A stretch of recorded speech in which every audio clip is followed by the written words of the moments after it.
to MOCA's Nola Bells and Bows,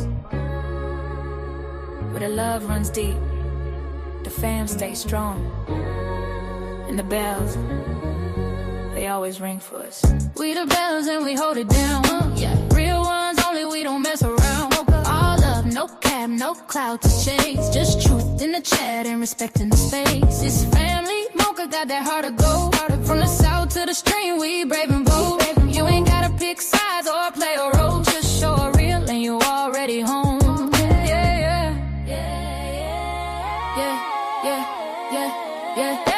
Pull up to the bells and bows like a Sunday seed. Got peace in the room and a vibe on beat. No drama, no mess, just minds that meet. Introduce yourself in the chat and the mods gon' greet. Real talk, we got brothers and sisters here. Ain't no fake love, every heart sincere. We've been through storms, but the skies stay clear. Loyalty live, that's the chant you hear. Woo! No chaos in the comment section, just bells with a bond and a bold connection. Safe space, strong face, deep reflection. MOCA don't fold, that's pure protection. If you ever felt unheard, misunderstood, pull up in the chat, we treat you good. Ain't gotta be loud, just gotta be true. MOCA got the light and we shine with you. Not a panel of pain, it's a platform of pride. Everybody got space and we don't divide. You loyal, you love, that's how we ride. Got a bell and a bow in the name, but a tribe world. From the mods to the lurkers and folks on rewatch. Every tap, every like, we feel it alive. MOCA ain't just a name, it's a vibe you caught. Nola Bell, Nola Boast, that's a family, not a thought. Bring it loud, we the bells and we hold it down. Yeah, we do. Real ones only, we don't mess around. Real talk, all love, no cap, no clout to chase. Just truth in the chat and respecting the space. It's family, MOCA got that heart of gold. From the south to the stream, we brave and bold. You ain't gotta pick sides or play a role. To show a real and you already home. MOCA said that to every bell in the space. Whether you typing, watching, or just vibing, you are this family. And over here, we don't fold, we ring. Ooh, welcome. Hello, everybody. Happy Monday, guys. Happy Monday. I hope everybody's doing well. Hope everyone is doing well on this beautiful Monday evening. Hope your families are fine. As you all noticed, we took a turn today because there are truly more stories that we should be touching on. And this one here touched me in a way, good Lord. Whoo, come on in. Happy Monday, y'all. I hope everybody, again, like I said, has had a fantastic day thus far. And if you didn't, baby, pull up a chair, grab your drink, grab your water, your wine, your tea, your coffee, or whatever it is, and let's have a conversation tonight. Let's have a conversation tonight. Now, tonight we're here to discuss a story. Like I said earlier, it truly touched my heart. Y'all saw the title and y'all saw the thumbnail. 3 sisters found dead in the sea. What happened in Brighton? Why were they there? 3 sisters, 1 tragedy, and they never made it home. Jesus. And you know, before I even read the article, before I even knew their names, before I knew where Brighton even was, before knowing anything about the case, what I saw was that picture. The picture of them with their daddy. And I ain't gonna lie to y'all. That picture alone sat with me for a while. Because all I could think of was that man. He wasn't just taking a picture with what he assumed would have one day been 3 headlines at the same time. He didn't know his precious babies would have been news stories or even future investigations. And that's where it hurts. When you look at that picture, this man was taking a picture with his daughters, his babies. And then the more I started reading about this family, the heavier this story became. Because one thing that I've learned from this story, these sisters weren't just sisters. According to their family, they were best friends. They lived together. They talked every day, stayed connected with their father every day.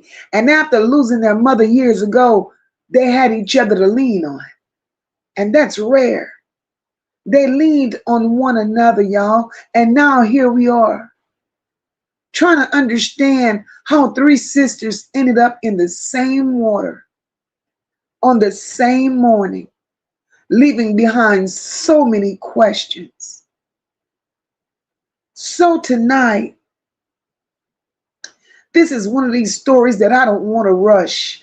I don't want to jump into theories and speculations. I want to talk about them as people first, because humanizing them means everything to me. Because once they were a family, before they became a headline, they were a family. And that's the part I don't want any of us to forget. So before we get off into the story, let me acknowledge my moderators. I see y'all up in here. And I thank y'all for everything that you all do. It's greatly appreciated. Y'all keep the porch running smoothly. To all my beautiful Nola Bells, Bows, cousins, and friends that's here tonight, replay gang, I thank each and every one of you for showing up when the porch light comes on. And I appreciate it even more because y'all aren't just chasing headlines. Y'all are not just chasing the gossip and the mess, because a lot of these stories matter. And tonight, this one here mattered to MOCA. And we're going to humanize it, and we're going to take our time with it. So for those of you that did decide to drop in with MOCA tonight, please hit the like button for your girl. Double tap those emojis to the right so YouTube knows that the porch light is definitely on. Share out the live stream. And if you haven't already subscribed to the channel, Those in the Bushes, go ahead on and do so. And I will always also say, if you enjoy the content and would like to support the channel, as well as supporting this voice, you can do so through super chats, super stickers, hyping up the channel with gems, Cash App, because you know, it takes a lot. It takes a lot to come out here night after night and sit on this porch for 2-3 hours and give y'all these conversations. And I appreciate every single person that continues to support the mission. Now, y'all already knew. Everybody over here is somebody. There's no big eyes, never no little U's, no opinion too small, no question too silly. No thought is unwelcome. We're here to have a conversation, regardless of what it is about. We're here to have a conversation. And let me put that disclaimer out there before we get too caught up. The live stream that we're doing tonight is for commentary, discussion, awareness, education, and conversation purposes. All information discussed tonight comes from publicly available information and reporting And this channel is protected under the Copyright Act of 1976, Section 107, under fair use for commentary, criticism, news reporting, education, and discussion. Now, let me ask y'all something before I get to doing what I do. If you've heard about this story before tonight, how did it make you feel? Because I'm not going to lie. This one hit me differently.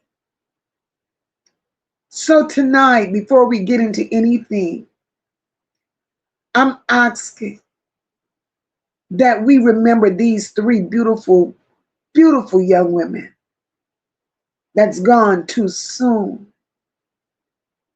with so many unanswered questions left behind. And I'm going to ask each and every one of you to light the chat up tonight with broken hearts and prayer hands.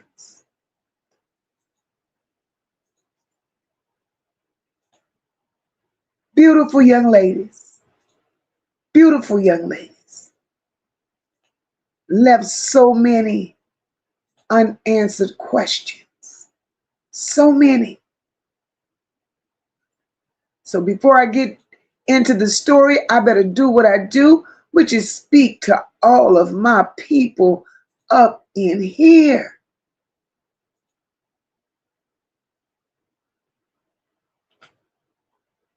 My sister, Black Goddess, I see you, my love. Happy Monday, baby, and welcome, welcome, welcome. Terrific, terrific. I see you, girl. I know where you at. Hey, sunshine. Welcome, sis. Happy Tuesday to you. My beautiful sister, Dr. J, is here. Welcome, sis. Happy Monday. Happy Monday. Boo Banger, my love. I see you, baby. I see you. Yolanda. Happy Monday, sis. Happy Monday and welcome, welcome, welcome.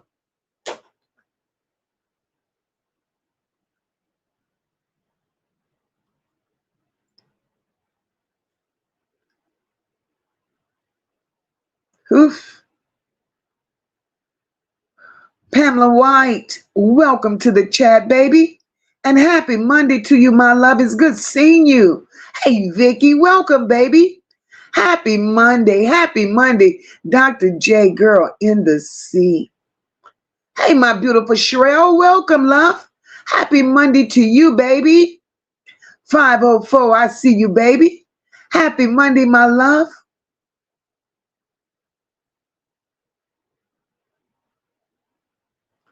Star, talking about awful. Talking about awful. Hey, boo. Hope all is well, niece. Hope all is well. Yes, guys, please hit the like button for your girl, OG Bone. What's going on? Happy Monday to you. Kimberly Earls, I see you, my love. Happy Monday. Cool girl, sister, I see you, baby. I see you. Happy Monday, and indeed, it's a touchy one.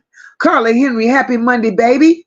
I see you, my love. Hope all is well. Cornell, welcome, boo. Happy Monday, and I love you even more. Love you even more.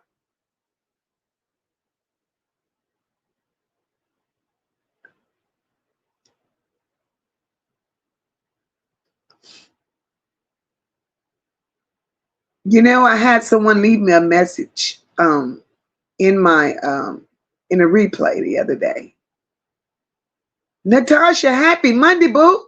Welcome, my love. Welcome. Somebody left me a message in my comments the other day. And they told me to stop speaking to everybody. They told me, cool girl, sister said, Mocha, they was on some boat or on a cruise. Neither. They told me to stop wasting time speaking to my people. And y'all know Mocha, MOCA had to say what MOCA had to say. Thank you for the view. Now, if you feel that by me taking up the time that I do to acknowledge each and every one of my people, if it's a problem for you, why don't you move on over up the road and down the street where you don't have to listen? But I thank you for sitting for 2 hours and 42 minutes playing that replay. People are a mess. They don't understand what we have here. They don't understand. But baby, and they were safe because they put it in the comment section. And they didn't put it to where it's MOCA. Yeah, now. Could have gave them the lashing that they deserve. But neither here nor there, y'all. Let's get into this story. Who were these women? Now, before we get into Brighton and the water and the investigation, can we talk about these women for a minute? Because one thing I've learned while researching this story, other stories, is that we have to humanize people. Hey, Jess, welcome, my love. We have to humanize people.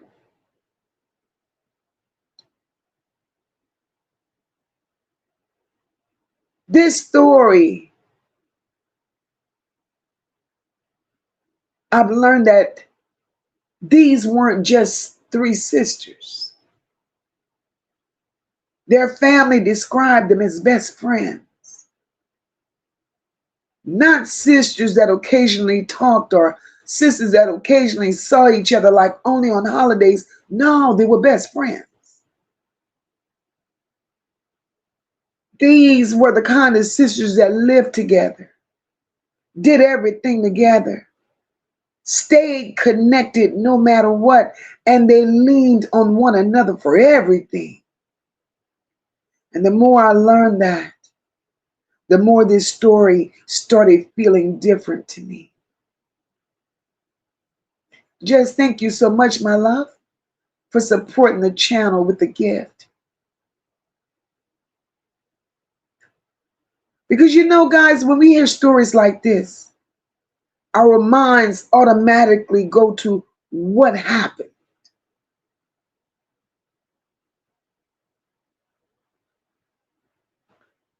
You know?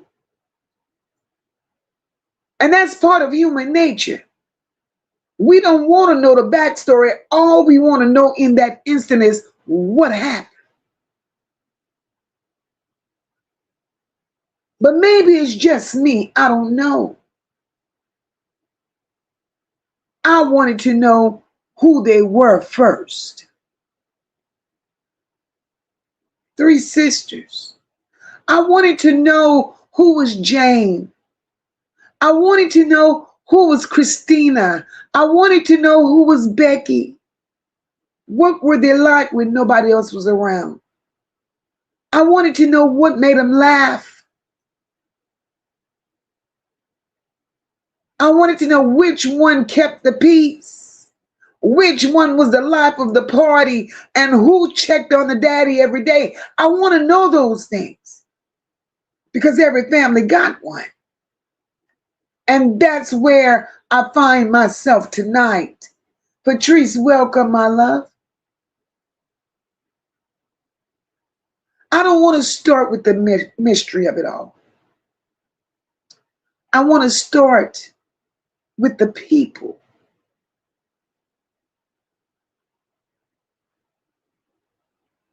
And I think that's what got me about this story.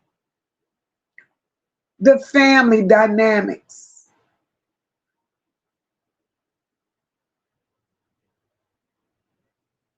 Because the more I start reading about these women, the more I realize this wasn't just three sisters. They did life together every day.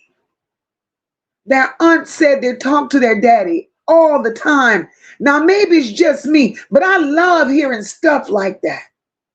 I really do. Because in a world, y'all, in a world where so many families don't talk anymore, where siblings fall out over the smallest things, there are people that could go months and years without speaking. Here you have three sisters that stay connected in spite of what they've been through already. And we're going to get to that. I'm covered. Welcome, my love.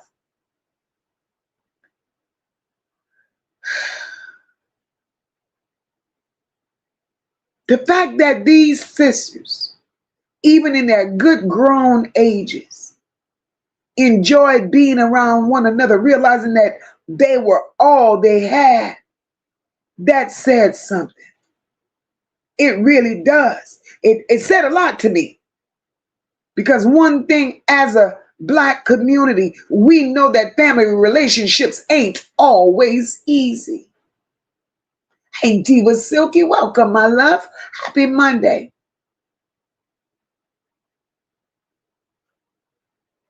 Family relationships aren't always easy in our community.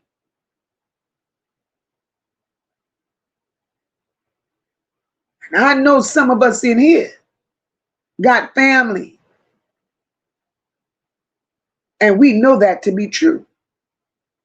Because anybody that got a family knows that family relationships ain't always easy. Because, baby, I'm a living witness. Sometimes family can make you want to pull your wig off, throw your shoes across the room, disappear for a weekend, shit like that. But at the end of the day, to me, there's something very beautiful about seeing siblings remain connected. And when I started learning that these women lived together, did everything together, were described as best friends, I found myself smiling from ear to ear before I found myself sad. Because that was a hell of a connection. And I'm always happy to see families still grounded in their roots, still living their lives as their upbringing. They were raised in such a way to lean and depend on one another. Because this is all we got. This is all we got.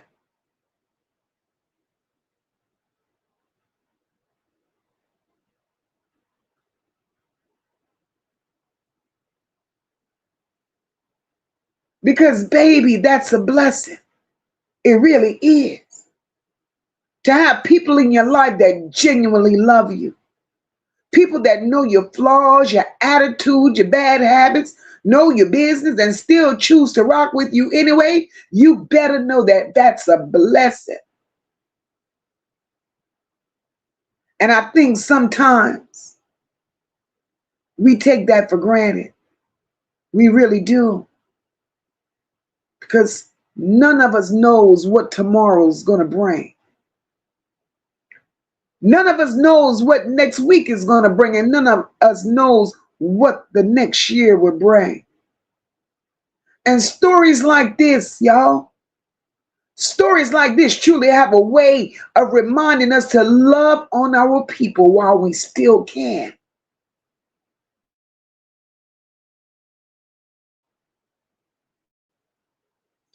Love on our people while we still can. To make a phone call, answer that text, tell people you love them. Because one thing life keeps teaching me day after day after day is that tomorrow isn't promised to any of us. We're here today and we're gone today. And maybe that's why this story has touched my heart the way it did. Because before I saw a tragedy, I truly saw a family. Now let me ask y'all something. How many of y'all have a sibling or a cousin, a friend that feels more like family than anything else? Somebody that no matter what happens, y'all always find your way back to one another.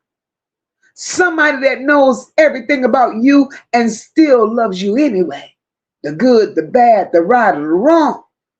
Talk to me. Because I know some of y'all got that one person, that the one that answers the phone no matter what. The one that shows up when things get hard, and the one that's been riding with you for years.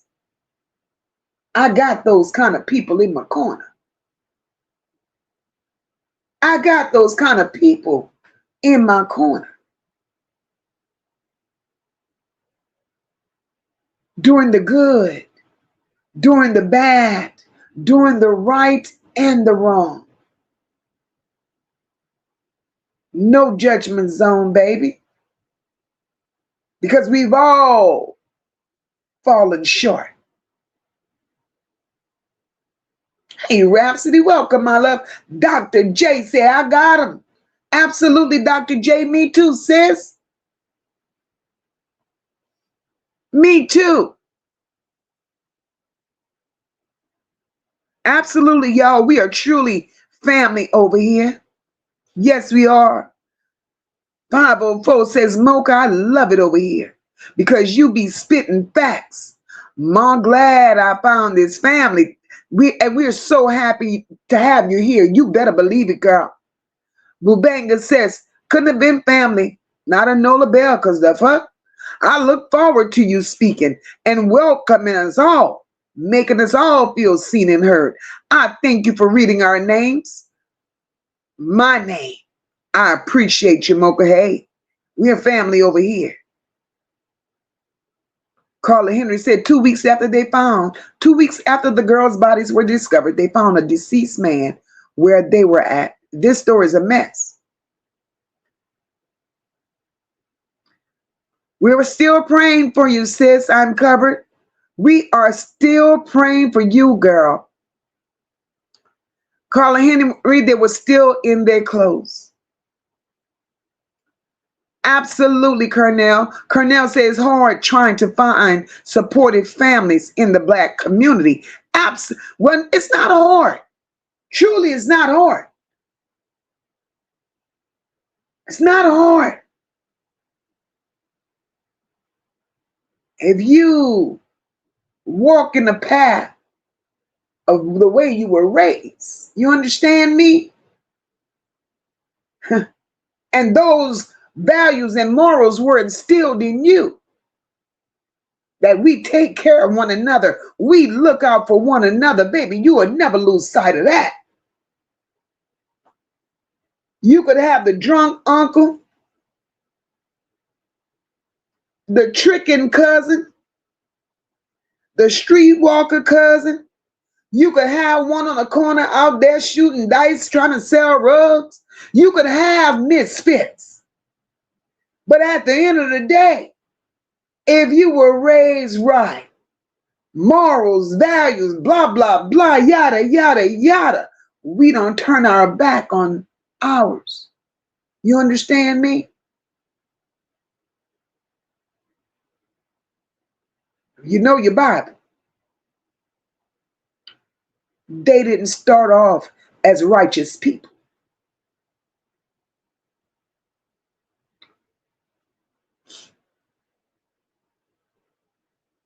"504 says, my brother and I didn't speak for 29 years.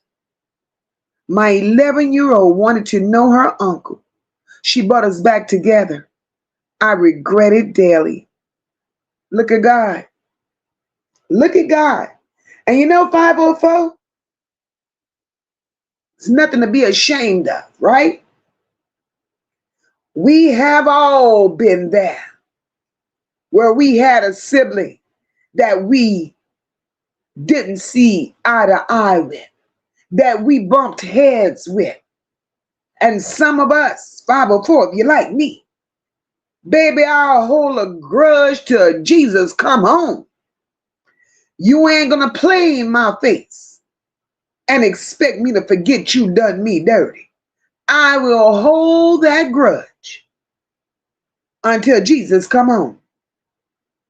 I ain't that forgiving because I don't want to accept all your wrongdoings to me when I know I've been nothing but good to you. But I had to pray my way through that because, baby, I wasn't shit. Carla Henry said we still love each other and ain't letting nobody else hurt us. Carla Henry, you better understand. You, baby, listen.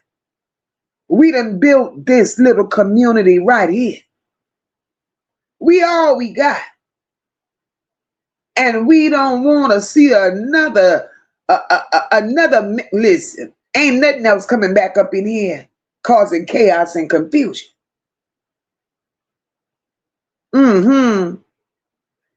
Cornell said, look at the Harris family.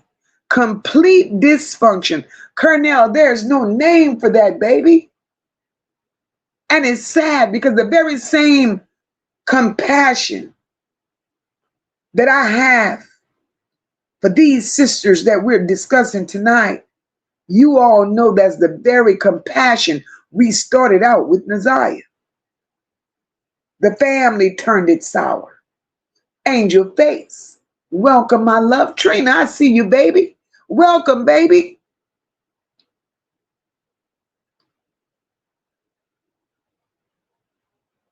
Patrice says, I want to know exactly what happened. This is strange. We're going to talk about it. We're going to talk about it. We're going to talk about it, Star.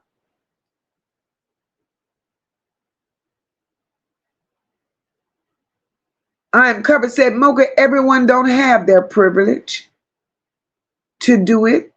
I just lost my dad and family members on their side. They're not even trying to accept me, and it's hurtful. But I do have a spiritual family that God has blessed me with. Listen, she has a spiritual family that God has given me, especially when girls empowerment. I have them and their moms and dads, and they treat me better than my blood family. And you know what? I'm covered. I know it may hurt, my love. It may hurt. But sometimes we have to put ourselves in a place. First of all, you got to pray and give it to God. That's number one. And if it's meant to be, he's going to make it happen. But you can't force something on people that's not receptive of it. And sometimes we have to know that. Family to us is not always the family that we were birthed into. Family to us ain't always blood. Family to us is the family that we create, baby. Don't ever lose sight of that. My beautiful sister PJ, happy Monday, my love. Just pray and give it to him and let him take care of the rest. My girl, Miss Jackson, is here. Hey, boo. Miss Jackson said me and my first cousin were inseparable. Started school together, high school, worked together, 10 minutes apart from each other. She passed in 2012. And when I tell you, it almost took me up out of here. Miss Jackson, you better understand. We've all been there. We've all been there. And I'm sure we all got stories to tell. We all got stories to tell. But let me get into my good old commentary. My sister Black Goddess says, family doesn't make you always blood. I've learned that years ago. Absolutely, sis. Sunshine says, Mocha, I have aunties and my bigger sister who says bad things to me and about me every day because I won't allow them to tell me what to do. I'm fucking grown. Listen, listen. We all got it. We all have been there. We all have been there. Right? So and that's life. So we ain't going to take that to heart. We're going to give it to God in prayer and let him work it out. Because while we sitting up here trying to figure it out, one thing that MOCA has learned on her journey is while you sitting up there struggling, trying to figure it out, you better know that God didn't already worked it out.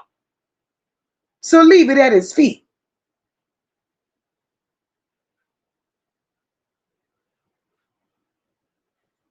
So here we go. Because y'all, the more I learned about these sisters, the more one question started sitting in the back of my mind. And that was because if they were as close as everybody says they were, their daddy says they were close, their auntie says they were close. If they lived together, they did everything together, then how in the world did all three of them end up into that water at the same time? And that's where the questions starts for MOCA. That's where it starts. That's where it starts. I need y'all to help me understand something. Why Brighton? I mean, seriously, why Brighton? Because the more I read this story, the more I realized something. Even their own family don't know why they chose Brighton. And that's what caught my attention, because the aunt said that the only connection that these three girls had to Brighton was they took a vacation. A family took a vacation there years and years ago. That's it. They had no family there. No known connection whatsoever. So that meant they had no obvious reason that they should have been there. And I'm scratching my head like, okay. How is it that these three sisters from London end up in Brighton in the middle of the night? That's the question. Not because MOCA's trying to create a conspiracy, no. And not because I'm trying to make something out of nothing, but because if this happened in my family, that's probably the very first question that I'll be asking. Maybe it's just me, but sometimes it's the smallest questions that stays with you. Not the big dramatic one. The simple one. The everyday ones. The questions that sound so ordinary that people overlook them. You know, like, why were they there? What was their plan? And then MOCA said up here, she just kept thinking and thinking and thinking, like, was somebody was supposed to meet them? Or were they just taking a trip? Because from everything that I've learned, they were together with everything that they did. So whatever brought one of them there or all of them there, it just appears that all three are there. And that's what keeps pulling me back, because, you know, not because I'm trying to figure out this mystery, but because I'm trying to understand the story. Because sometimes after something as tragic as this happens, we start looking at everything through the lens of the tragic part of it. But before the tragedy ever showed up, these girls were going places, laughing, being themselves. And I keep finding myself wondering what those last conversations were like. What were they talking about? What were they laughing about? What was the mood Why were they there? Because nobody wakes up and say, today is the day my life and my family changes forever. Because life don't work like that.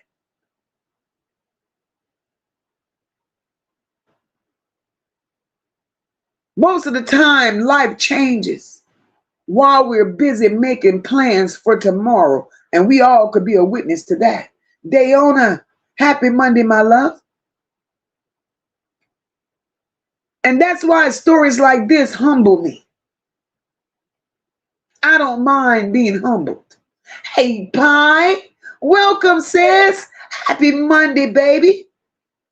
Stories like this humble me because they remind me how fragile life really is. One day you're making plans.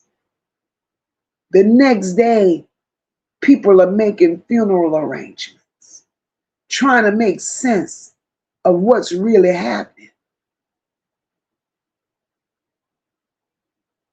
If this was your family, y'all, this was your family,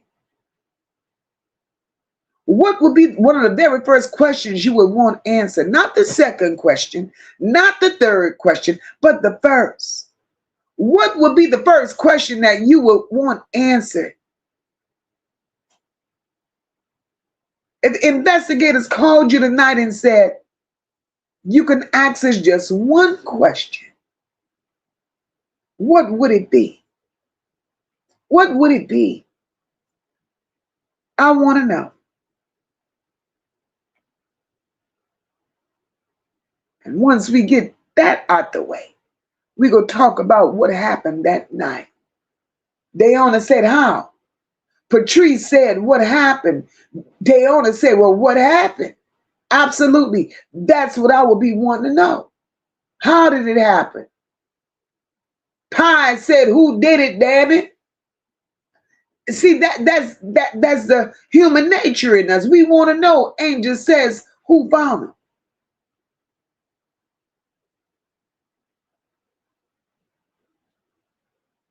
And it's stories like this you can't rush into, because whenever stories like this happen, everybody start trying to figure out what happened. Hey, Deborah Crosby, welcome, my love. Miss Gemini, welcome, welcome.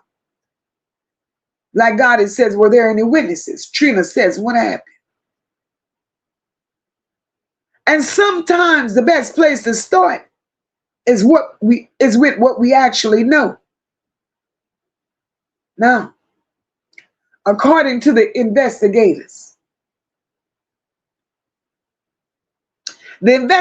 were trying to piece together the movements of the sisters. My tie. Welcome, my love. Happy Monday, beautiful. The authorities are still trying to piece together the movements of these sisters. And they're looking at between 10 o'clock Tuesday night and 5:30 the following Wednesday morning. That's the window that they're looking at. When I saw that, I'm like, that's a long ass time. That's a lot of hours, and that's a lot of missing pieces. Because somewhere between those hours, something happened. Something or somebody brought these three women to Brighton. Something or somebody brought them near the water. One thing we know for certain, police have reviewed hundreds and hundreds of hours of CCTV footage. They've spoken with the businesses that's in the area, spoken with people in the area, and they're still asking for information. So as far as we know, even in this moment, they're still trying to piece this thing together.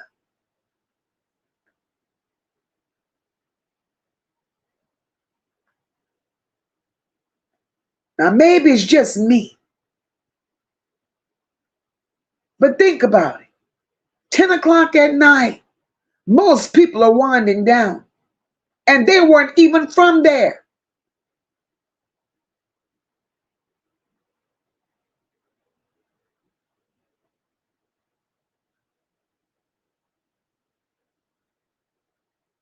And that's what gets me. They didn't know investigators would eventually be trying to retrace their steps. They didn't know people across the world would be discussing their story.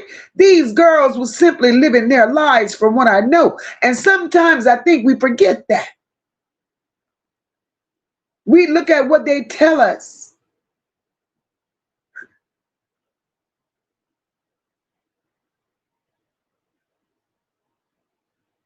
But sometimes, somewhere inside of all what they're saying is the answers.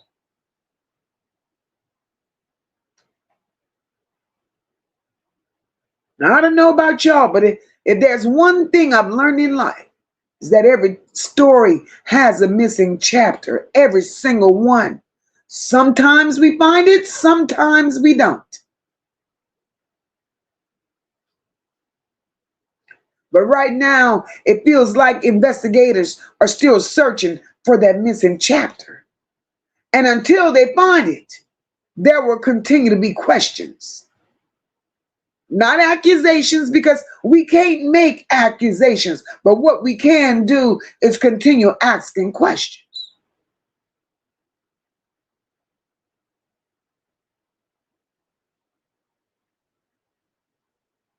But what's not adding up?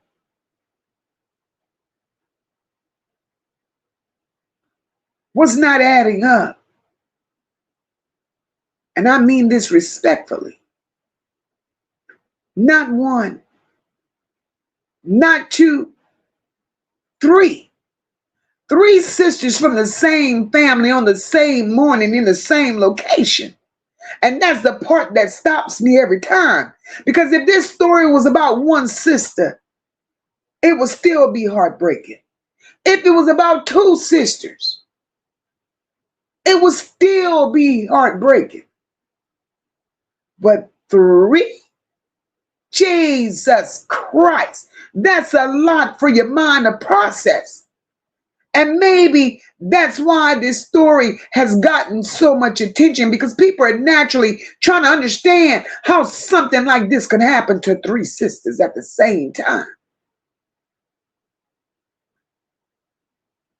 Because this truly feels difficult to understand.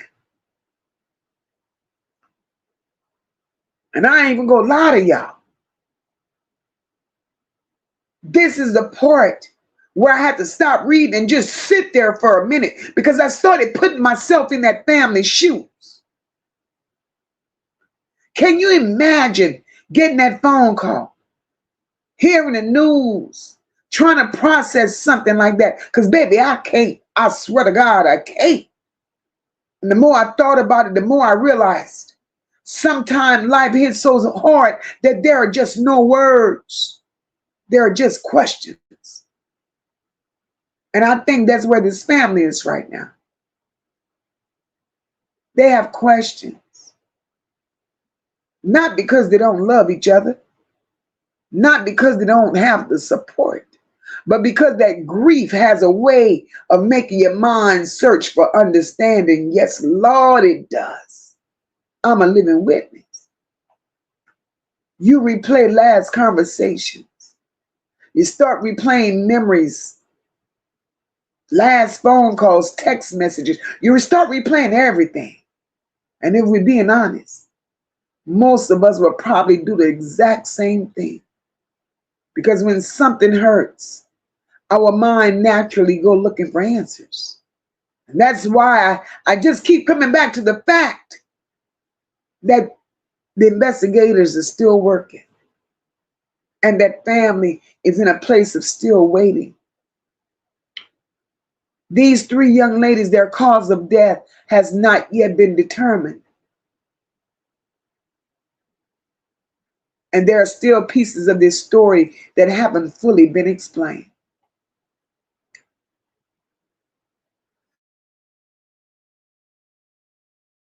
Now, does that mean something criminal happened? No, we're not going to go there. Not at all does that mean that. Because I think it's fair that people still have questions. And we have to understand when we do these stories and talk about them, we have to understand that questions and accusations are not the same thing. And I believe that sometimes social media forgets that.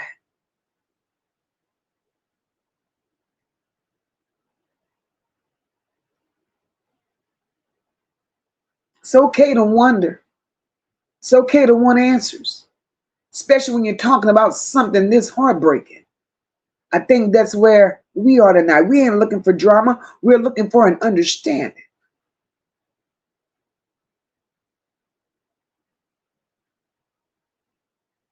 And I wish tonight the investigators could give us answers. Like, why Brighton? What happened during those hours? Or how did they end up in the water? What did the CCTV show? Right? Because that means everything. And if y'all in here tonight and y'all believe that there are still important questions that needs answering, if you're praying for the family, because Lord in heaven knows 3 at one time, Jesus. And if your heart simply breaks for that daddy, losing all 3 of his girls the way he lost them, man, drop us some broken hearts, prayer hands in the chat, something.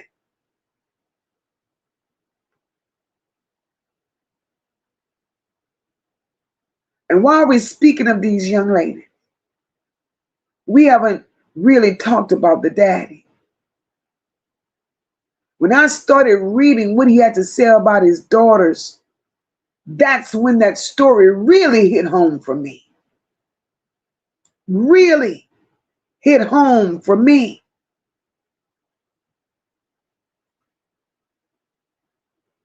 Whew.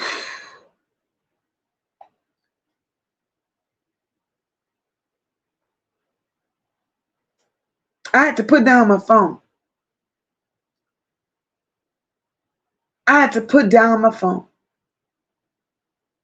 He wasn't saying to the world, like them in Detroit was claiming, don't talk about it. This man was not saying respect our privacy. He was talking about his children, talking about his grown babies. And one thing that man said that stayed with me was that these women were his joy. They were his strength. Hey, Travis, welcome, my love. He said that his daughters was a light that filled his family with happiness and love. And when I read that, I thought to myself, now that's a daddy talking. That ain't no press release. That ain't no forced press conference or net. That's the daddy talking. That's a father trying to put words to something that has no words. And I ain't gonna lie. When I read what this man wrote, I felt the love. You know how sometimes people say things because they feel like they have to, Annette? This didn't feel like that. This felt like a father trying to hold on to every memory that he had left. And maybe that's why I keep looking at that picture of him and his daughters when they were much younger. Because when that picture was taken, these people were enjoying life. Nobody knew it was coming. Nobody. And that's life. That's really life. 1 minute you're taking pictures, laughing, smiling. The next minute, those pictures become priceless. 1 minute you keep complaining because somebody keep calling your phone and you don't want to talk to them and you're trying to avoid them. And the next minute, you give anything to hear their voice just one more time. Hey, Levesque, welcome, my love. Hey, my girl, Roz, welcome, welcome. You give anything to hear that phone ring again. 1 minute you're saying, I ain't answering, I'm going to call them tomorrow. And when tomorrow comes, they ain't there. And I think this is why this story keeps hitting me in the chest. Because if we're blessed, all of us get family memories. All of us get moments. All of us get photographs. But none of us know which memory is going to become the one we hold on to forever.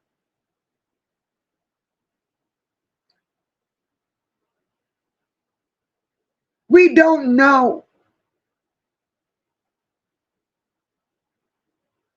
And I feel that we all can personally relate just a little bit. We have regrets of people that done gone on and we haven't, said our goodbyes to the right way. I have a sister, my oldest sister, God rest her soul. And I tell you, we were close. We were close. My sister and I would talk all throughout the day when I wasn't at work. And we damn sure went to bed on the phone every night. We were three-way. Me, her, and my mom.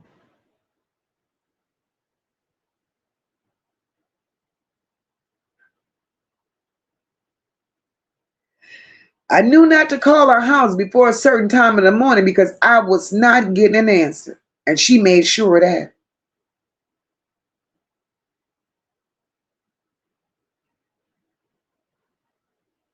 But the night before, she and I had a conversation. We laughed, we talked. We made plans. We were making weekend plans. My sister was one of those, she liked to hit garage sales and thrift stores on Saturday mornings. And she was trying everything in her to convince me to go. And I'm like, girl, we're going to go, we're going to go, we're going to go. And while we were holding this conversation, she's looking at the sales flyer.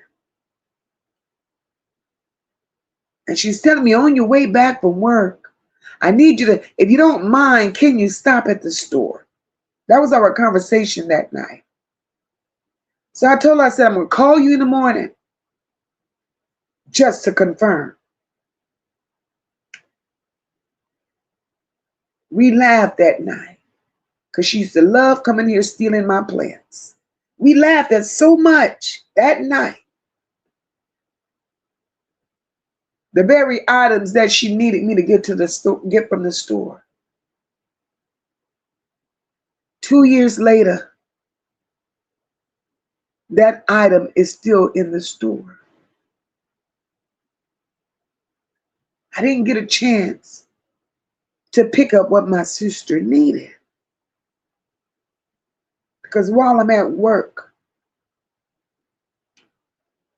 I get the phone call that everybody dreads getting.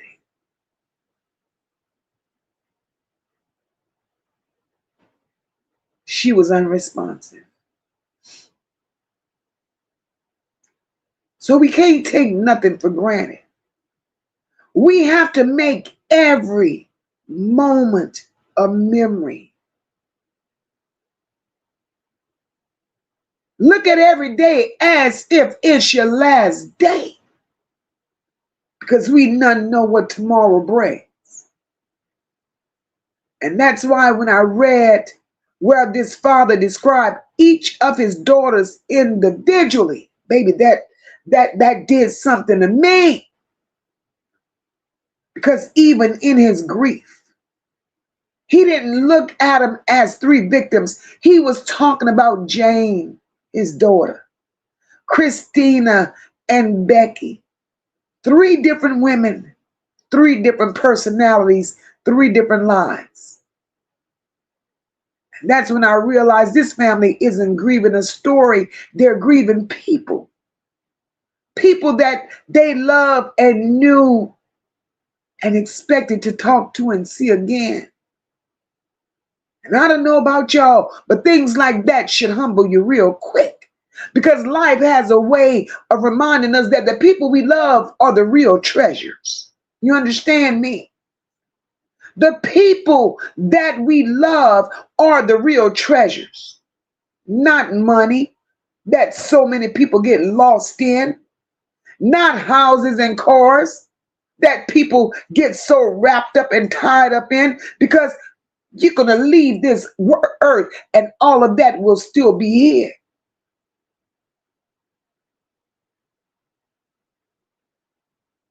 People are the real treasures. And sometimes we as a people don't realize it until life forces us to. And that's a shame. Life should never have to force us into a situation to realize what's important to us. And then as I just kept going through this story, there was another part that bothered me.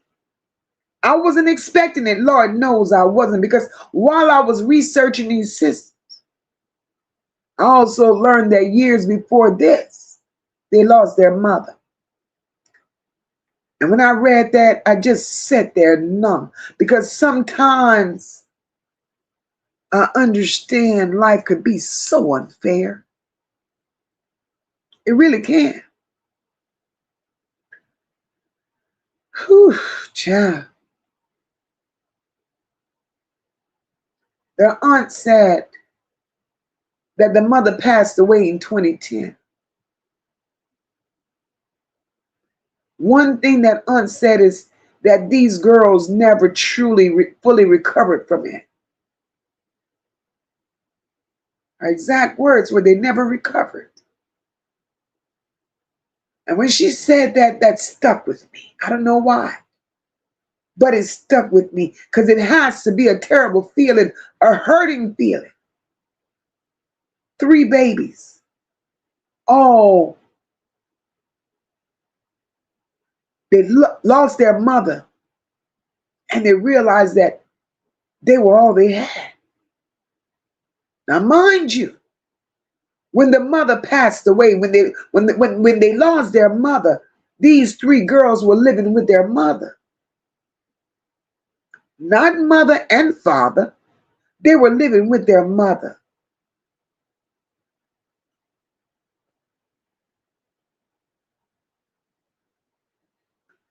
And when mother passed away,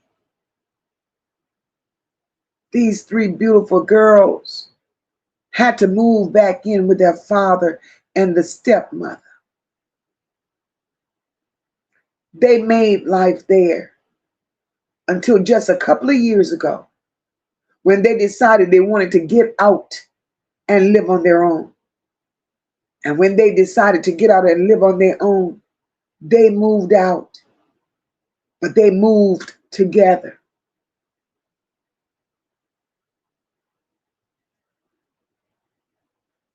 And to hear that the loss of their mother stayed with them, followed them, changed them, that's a heartbreak all in itself.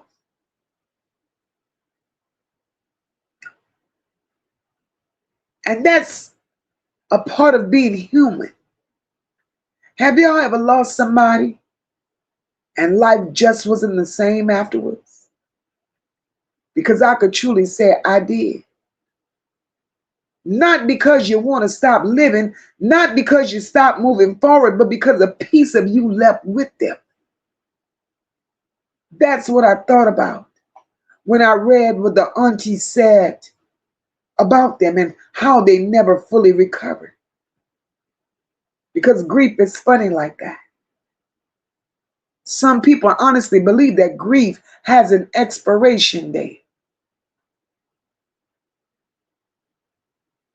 And somehow you're supposed to be over it. That's not how love works. And that's not how grief works either. Sometimes grief, it gets a little quieter. but it never completely leaves. You just learn how to carry it. That don't mean it ain't heavy. And when I started reading about these sisters losing their mother, I started thinking about all the things that mother missed. Birthdays, holidays, graduation, just little things, everyday things. Moments that families don't even realize are important until they're gone. These sisters became extremely close.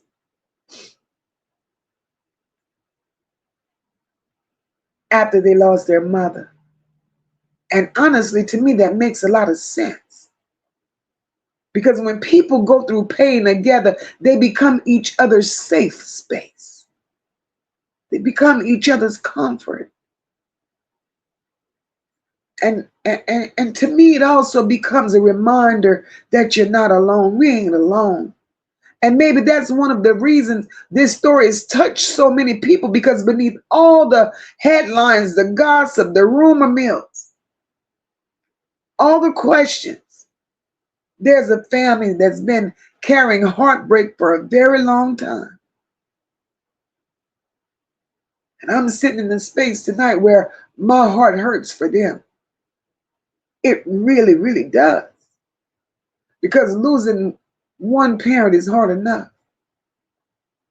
Losing a mother, and then years later, 3 daughters, I don't even have words for that.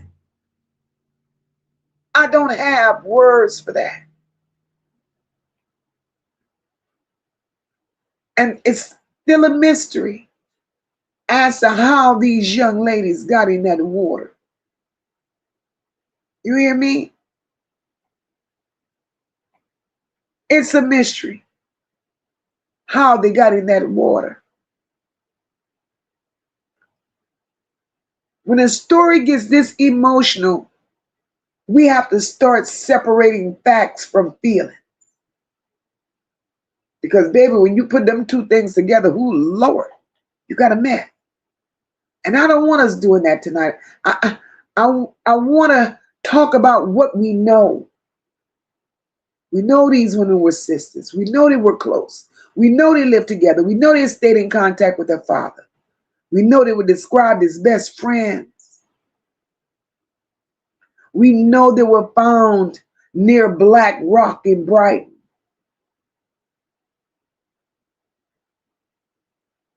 And we also know that the authorities, they said that at this time there's no evidence of criminality and there's no evidence of a third party involvement. Those are the facts.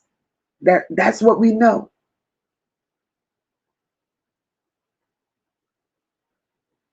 And I'm okay with that, because it brings a lot of questions to mind, just knowing what we know.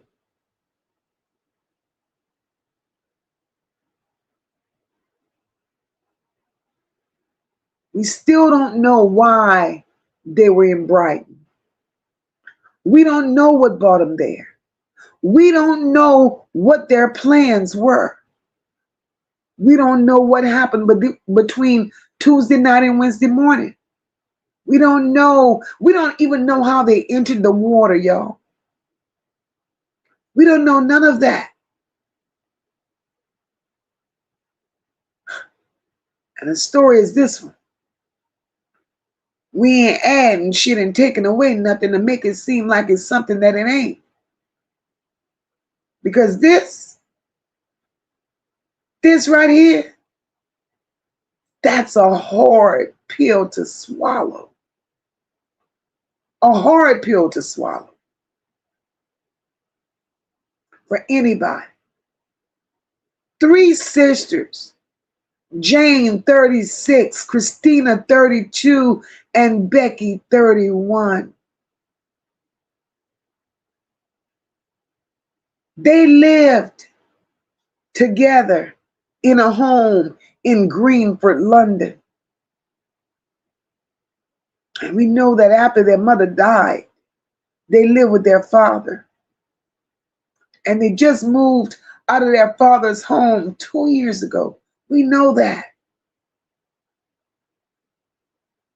Now we could ask ourselves, what was it, the grieving of their mother that they couldn't let go of?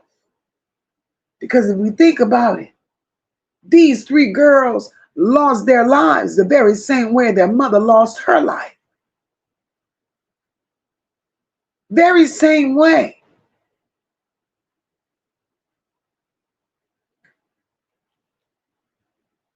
The bodies were recovered. It was found near Black Rock that Wednesday morning. Their bodies were recovered near Brighton Beach.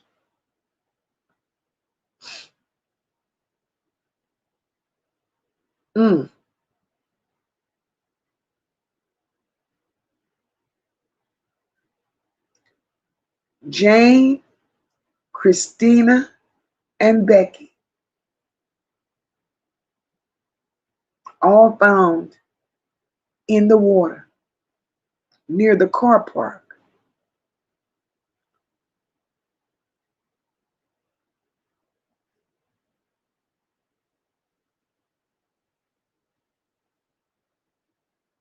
The daddy came with his tribute, describing his daughters as unique and precious.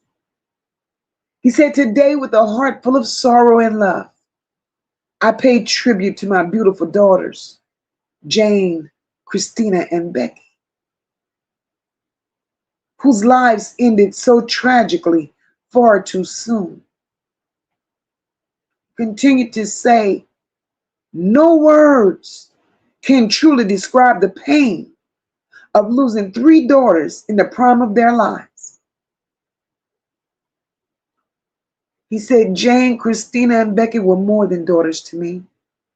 They were my joy, my strength, and the beautiful light that filled our family with happiness and love." Hmm.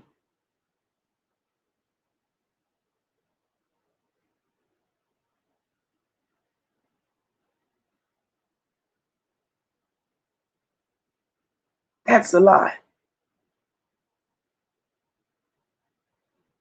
That's a lie.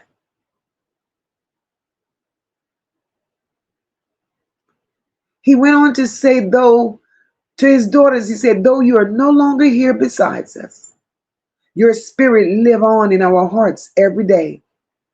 Love like yours never dies. You will forever remain a part of our lives, our prayer, and our memories."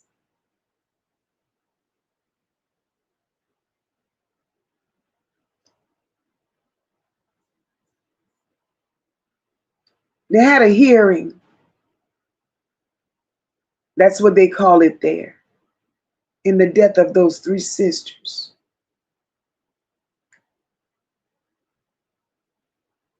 Their cause of death has not yet been disclosed.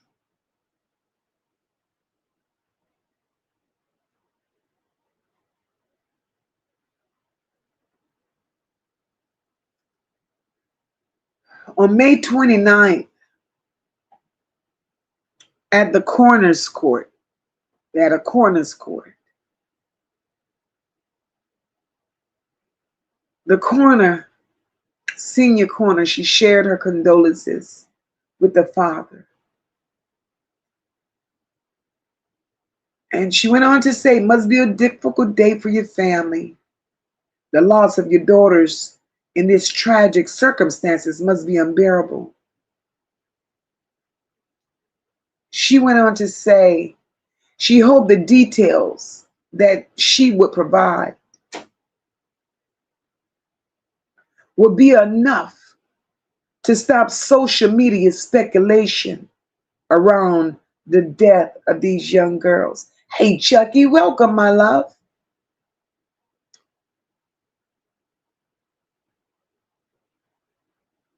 She said, as an investigation into the deaths and how they entered the water remains ongoing, they're still searching for information. So during that hearing, the coroner's hearing, crew members from the Royal National Lifeboat Institution brought Christina's body. Well, a lifeboat recovered Christina's body, as well as the oldest sister body, and then Becky's body washed ashore near the area of the beach. Jesus.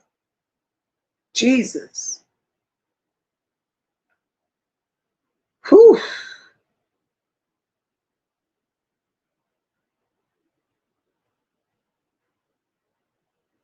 This is a lot. The tragedy comes after the sisters experienced devastating loss early in life when their mother, who reportedly struggled with mental health problems, died in a drowning incident in 2010. And the mother was only 43 years old. Hey, Leanne, welcome, my love. Jonte, welcome, baby. The mother was only 43 years old. The body of Jane Adetoro was recovered from Brookvale Lake in Erdington a month after she disappeared from the family's nearby home in January 2010. When it came to the mother, they said she had left the house without her medication. She didn't have no money on her or no personal belonging. And it said from that the girls were traumatized. They never recovered. They've been living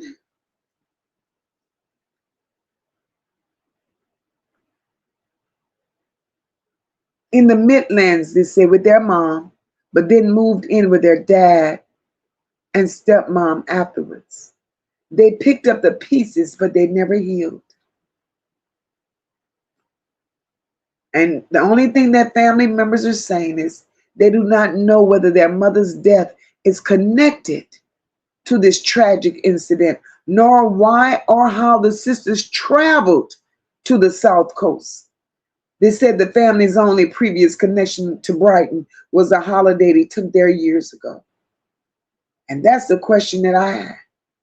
I wonder, I just wonder if what happened to their mom and they never fully recovered from that, I wonder if their bond was just that close to whereas they missed their mom and just felt the need. That's a lot, Jesus, that's a lot.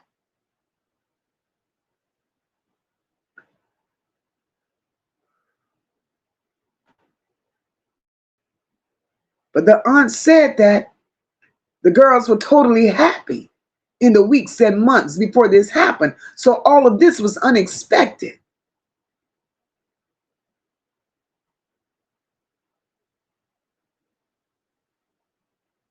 Jesus.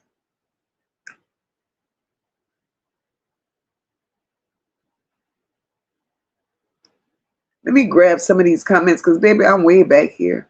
Angel Faith said, I've had to cut several people off in my family, including my mother, which hurts me the most. But I did what God moved me to do because my connection to her and my sister has always been toxic. Angel Faith. Sometimes we have to do what's best for us.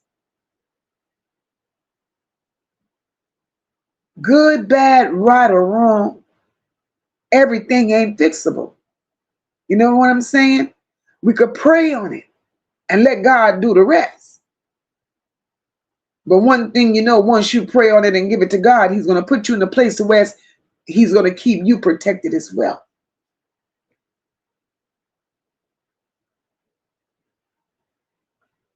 Carla Henry said, it's too strange. 3 people drowned, and I heard they had on regular clothes. Carla Henry did was still in their clothes.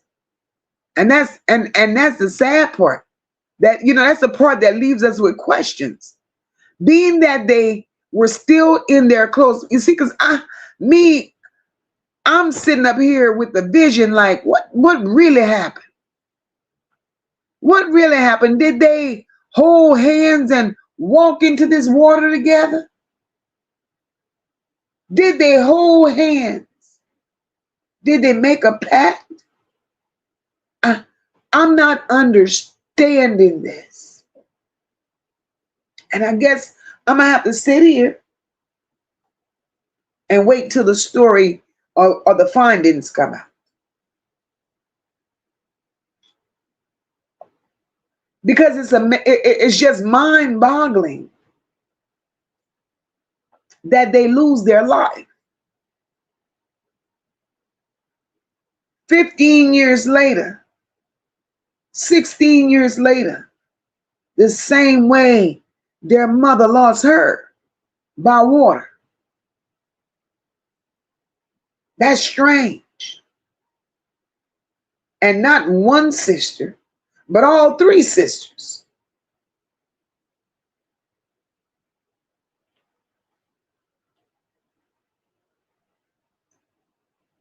That's strange. Something.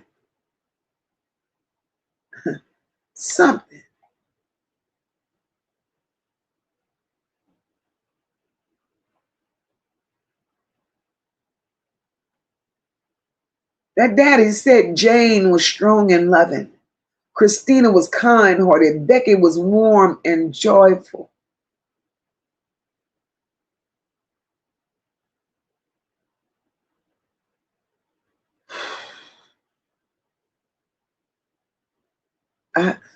It's a lot.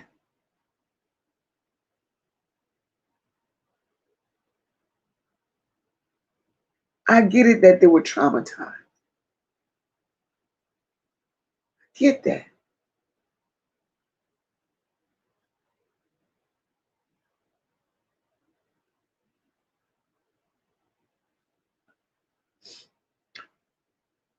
Carla Henry said he's still trying to find out what happened. Absolutely.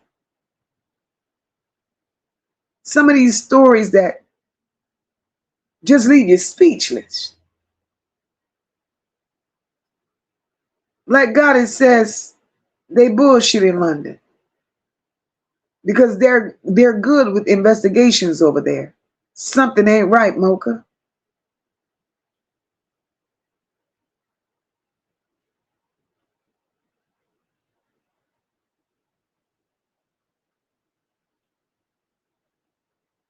Well, whatever it is that's not right, let's just pray it all comes out in a wash. Absolutely, that's what it said, Carla Henry. No evidence of foul play. That's what they're saying. They said nobody's involved, nobody else is involved. And it just bothers me that they went out the same way their mom did.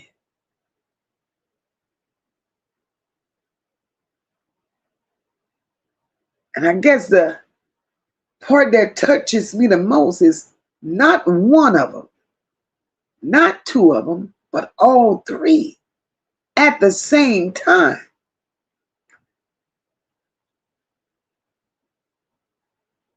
Jeez.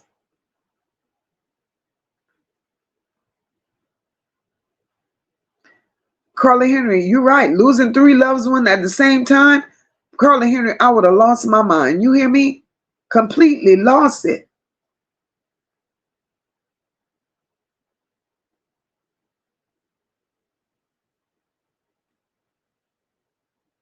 That's why it pays to make all the memories that you can. All the memories that you can with your family.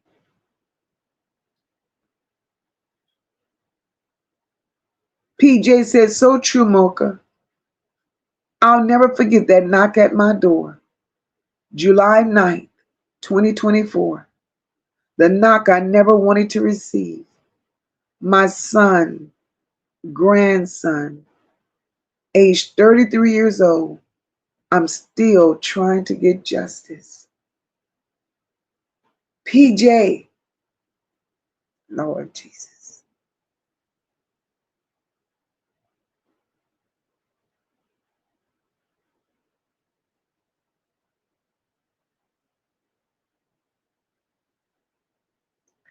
I don't know, I got a chill when I read that. Because here you are. You're getting a knock on your door on that Tuesday. And I saw how quick I said it was a Tuesday, PJ.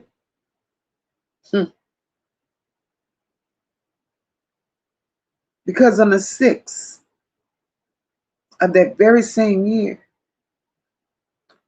was the day I laid my oldest sister to rest.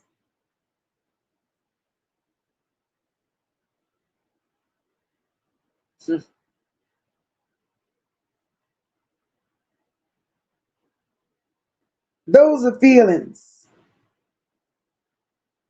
we can't explain. Those are hurts that we don't understand. Those are moments that we can't get back.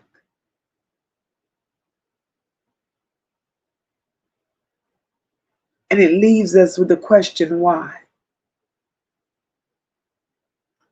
And those whys start manifesting into something more, something bigger. But the hurt, the answers, or the unanswered questions never go away. Never go away.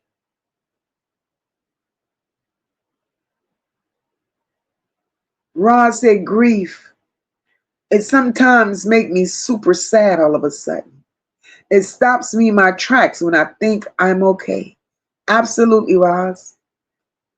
And that's why I've always said we can't tell people how to grieve. Sunshine said, I still have my mother, and I'm thankful. But losing my father broke me real bad. He was the only person who would listen to me, talk, and not once judge me. It's hard for me to let his ashes go. I can't tell you how to feel, what to feel, because I've never been in your shoes. But all you can do in moments like that is continue giving it to God.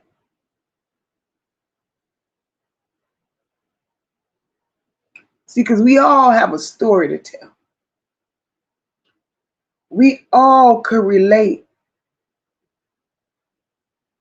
And we all need to put ourselves in a position, when we run across these stories and we're discussing these things, everything ain't a joke. Everything ain't funny. You can't dehumanize those that's been through it. Now, those that's attached to them, that could have done something and chose not to, hey, that's a whole nother ball game. But one thing we do know is here today and gone today.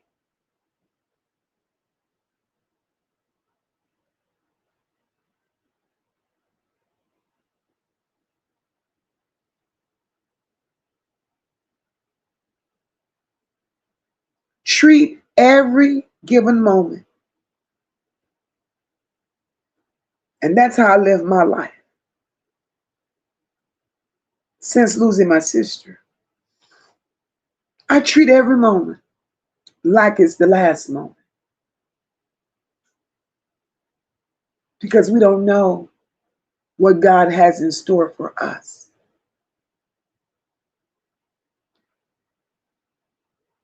Rod said it's so hard to hear about them being so young and unalive.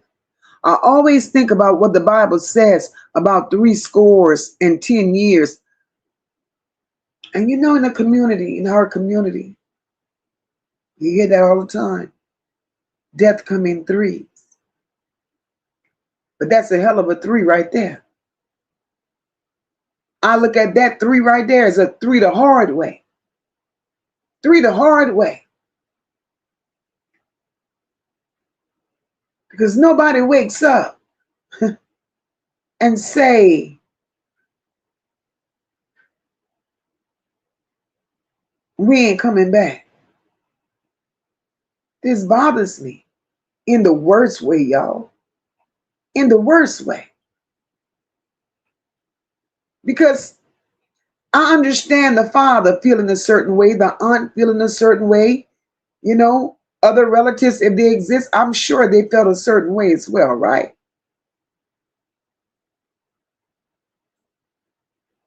But there was no mention of friends, no mention of other people that's close to them.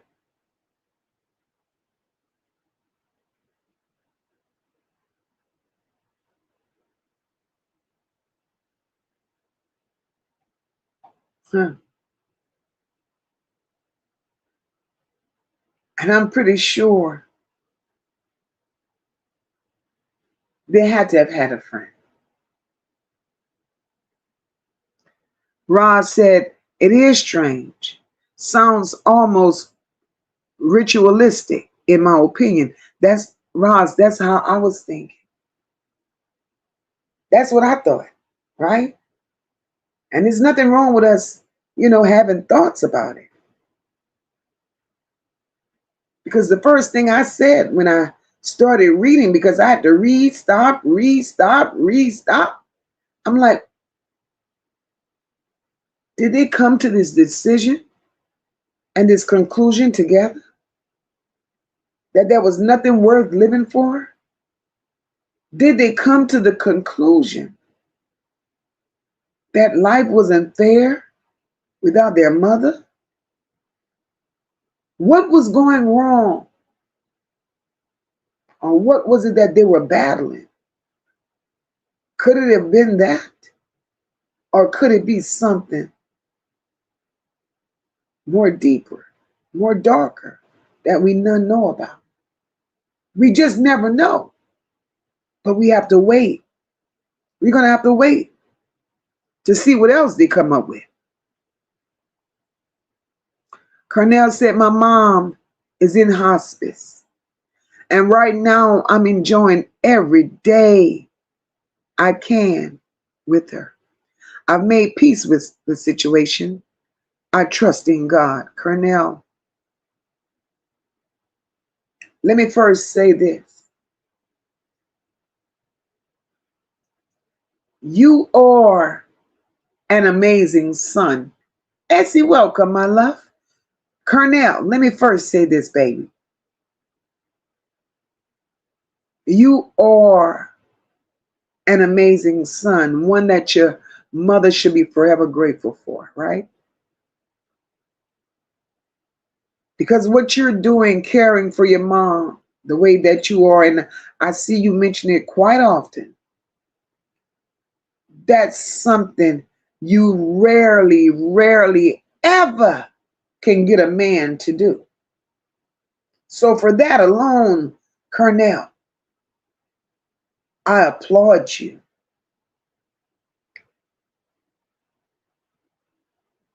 And one thing we know, that the wheels of life keeps on turning. We're none promised forever. We're none promised forever. And the fact that you made peace with her situation and you're enjoying every moment that you can, because let me tell you, man says one thing, and that's where man needs to stop this. I'm talking about doctors. Doctor cannot give death a date. They don't have that authority. They don't have that authority. Ain't nobody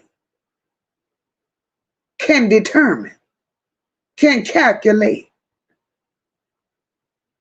a date of death other than the man above. Hospice can say 6 weeks. Hospice can say 2 days.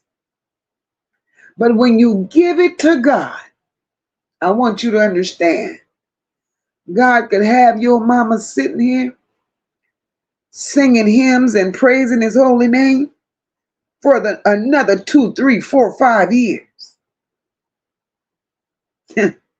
Keep her lifted in prayer, Cornell.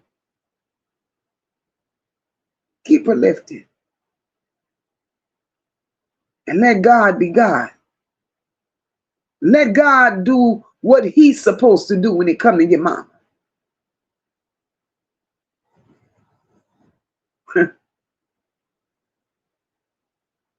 No, we ain't going out like that.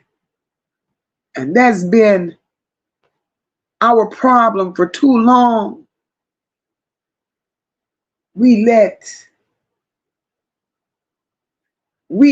doctors decide our fate.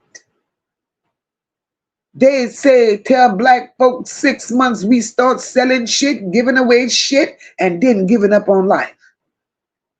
No, where's your faith? God said, I'm the first, I'm the last, I'm the Alpha and the Omega. Nobody comes to the Father through me. So what can a doctor say that God hasn't already said? And look at you. They told her 6 months and she's outlived that. Look at God. Look at God. Absolutely, Star. He's a miracle worker and he's a way maker. We got to learn to count our blessings. We have to learn to be thankful for what he's given us. And for everything that he's given us, he don't ask for nothing in return other than for us to acknowledge that he's God and he's God all by himself. We got to stop that. And if we keep listening to these doctors telling us what is and what was, we will be the most uneducated people walking around this earth. And not only will we be uneducated, but we'll be walking in fear.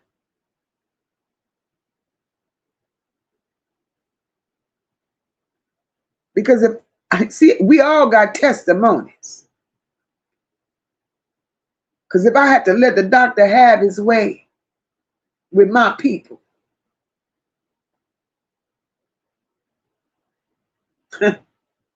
if I had to let the doctor have his way with my people,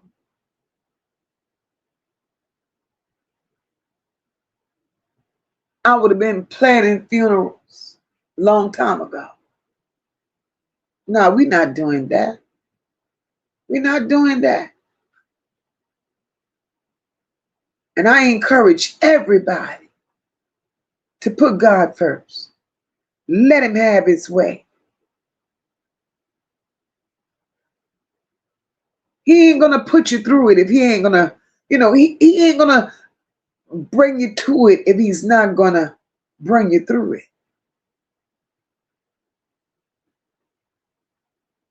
Do your part and let him do the rest. PJ said, amen, MOCA.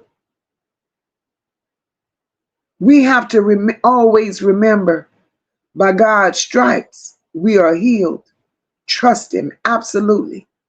Absolutely.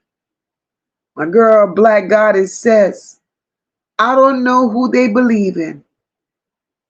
They have MD behind their name.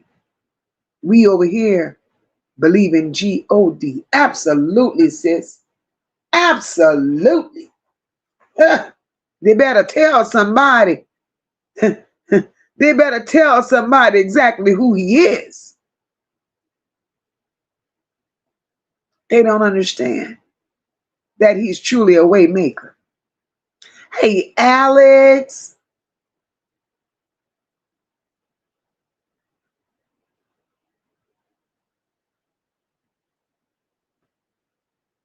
Hey, Queen. How are you, Dee? They just don't understand. And that's where I am with these girls and that story, you know? I think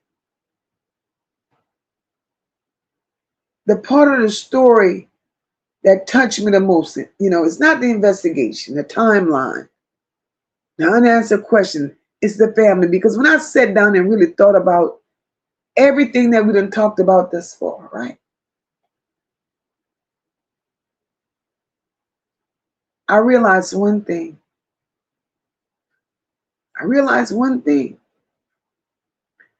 Every single one of us is connected to this story somehow. Maybe not through Brighton, not through England, maybe not through Three Sisters, but through family, through loss, through love and memories. Because every one of us has somebody we care about. Every one of us has somebody we'd be devastated to lose. Every one of us has had a picture sitting somewhere that means the world to us. And that's why a story like this hits differently for MOCA. Because they remind me that life can change in a heartbeat. A single phone call. I know how that feels because I got the phone call before. A single knock at the door. Somebody knows how that feels because they got that knock. A moment. And then suddenly nothing feels the same. You know, the older I get, the more I realize life ain't really about all the stuff we spend so much time worrying about. It's not. It's not. It ain't, like I said before, it ain't about who got the biggest house. It ain't about who got the nicest car or the most money.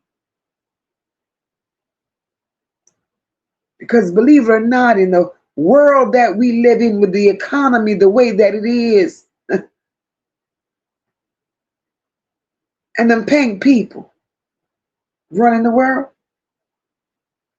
y'all better start understanding when life get real, none of that stuff matters. Absolutely none of it matters. But people matter. Memories matter. Conversations matter. Phone calls matter. Something simple as a hug matters. Spending time with your loved ones, your aging parents, your elderly neighbor, making amends with your children. That shit matters. And that's what I kept thinking about when I was researching this story. It was time. How much time we spend assuming we'll always have more of it. How many times we say, I'm going to call you tomorrow. Or I'm going to stop by you next week. I'm going to check on, oh, I'm coming. I'm going to check on y'all later. And sometime later never comes. Now, don't get me wrong. I ain't trying to make nobody sad or uncomfortable. But I do think stories like this reminds us to slow it down. Stories Stories like this reminds us to slow it all the way down and appreciate people more. Love on people more. Forgive when we can. And tell people how much they mean to us while they're still here to hear it. Because how many of y'all, shit, because one thing I've learned in all these years of living, flowers are beautiful. They're absolutely beautiful. But baby, give MOCA me. Give me mine while I can smell them. Say like Solomon Burke. Let me smell them. Let me feel them. Uh-huh. Tell it to me now. Love me now. Appreciate me now. Laugh with me now, because tomorrow ain't promised. One of the worst things that we see, and I know several of us in here has witnessed it. You go to a funeral.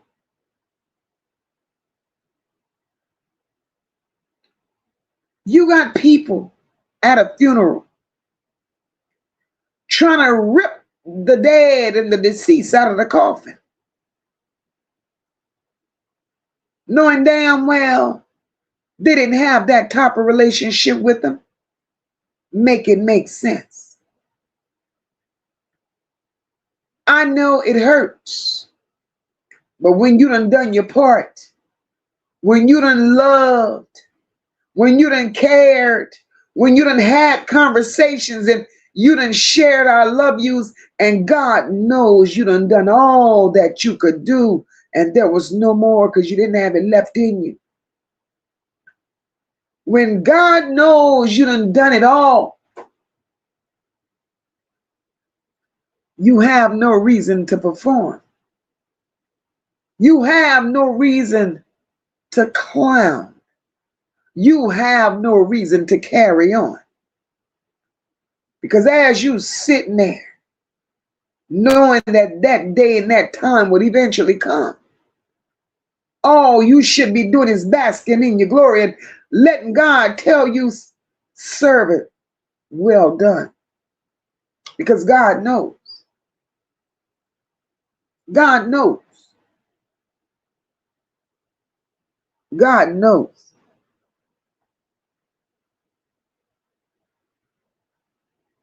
Katrina said, I have a friend that introduced me to this platform, and I wish you would come on and tell people how to travel safely. This story is giving me the movie Taken. Katrina, yes, Lord. Yes, Lord. Katrina, something is wrong.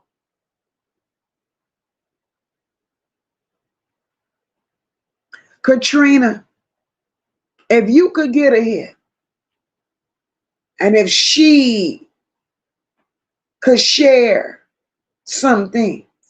See, because that's what we're here for, to uplift one another, teach one another. We learn from one another. We're never too old to learn.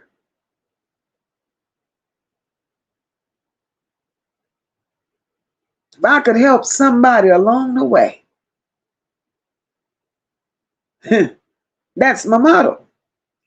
If I could help just one person along the way, my living ain't in vain. Mm-mm. Mm-mm.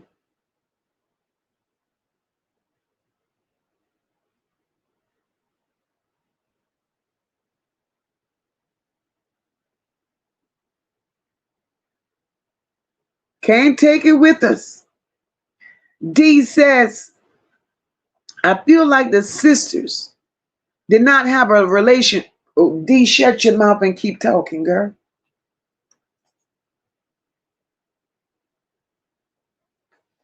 D says, I feel like the sisters did not have a relationship with their dad. or their stepsister and stepbrother. I've been saying this from day one.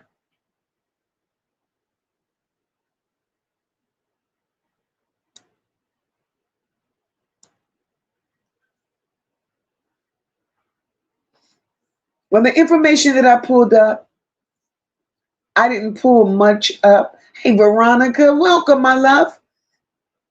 I didn't pull much up about the stepsister and brother.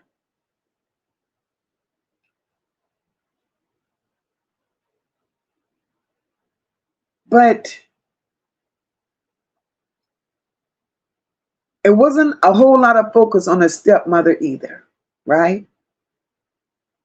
But what gets me is, even if she didn't have much, they didn't have much of a relationship with the stepsister and stepbrother. It's hard to say they didn't have that relationship with the dad, right? Because the aunt, she did say they had a beautiful relationship with their dad. They lived with their dad and stepmother up until 2 years ago. The aunt said they moved out 2 years ago. So if they only moved out of their dad's home 2 years ago, I mean, I don't see a picture of something is wrong there. I don't. And the reason I don't see a picture of something being wrong there is because if they were being mistreated or if things were really bad with dad and stepmom, why would they stay there until they were in their 30s? You know? And with this story here, this story has touched me so deeply. I swear, if I don't see it written in black and white, or if I don't know it, and that's one of the things the coroner in London is saying, that it's a lot of conspiracy stories on social media. You know, and at a time like this, throwing other people under the bus, I just think this is something more big, it's something more deeper, like a ritual or something. The stepsister is in the US. I truly think it's something more deeper. I think whatever it is, I believe it has some type of connection. I could be wrong, but my gut is leading me to it being some type of connection with the absence of their mother. I could be wrong, but I'll wait and find out. I haven't found, I haven't dug and gotten anything about the any step sisters, brothers, none of that, But if I run across it, I'm a dig. Katrina said, God can bless you. But once he sees you're worshiping material things and not him, trust he will take it away. You understand, Katrina? As fast as he give it, he could take it away. As fast as he give it, he could take it away. You got to stop idolizing. You got to stop idolizing, man. You got to stop idolizing.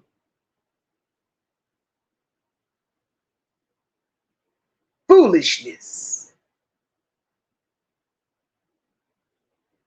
And I say foolishness because that don't make you better. Let me say this. That don't make you better than me. Because you got on a pair of $300 shoes and a pair of $200 pants and a $150 shirt and a $500 hairdo. That don't make you better than me. Because I got on Payless shoes and Dollar Tree pants and might have a little Walmart shirt, 99 cents ponytail from the hair store. How does that make you better than me? when I'm walking around here in riches and gold, because I got a good heart and I got the love of God all in me, and your heart blacker than black. So what makes you better than me? Because you painted an outward picture. God ain't looking at what you're wearing. God ain't looking at how much you spend on a pair of shoes and a shirt. God is looking at what's inside of you. And if what's inside of you ain't moving people, God ain't pleased. He ain't pleased at all. So who you trying to impress? Because impressing those on the outside. What's that doing for you? What's that doing for you? When you still don't know who you belong to. That's the struggle.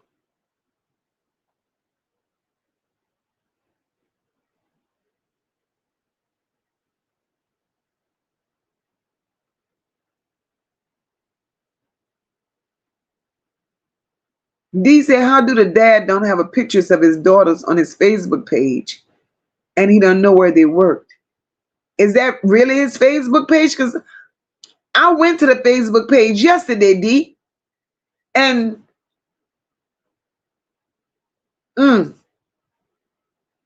all I said, I looked at the Facebook page and I'm like, why do this page look like it ain't a real page?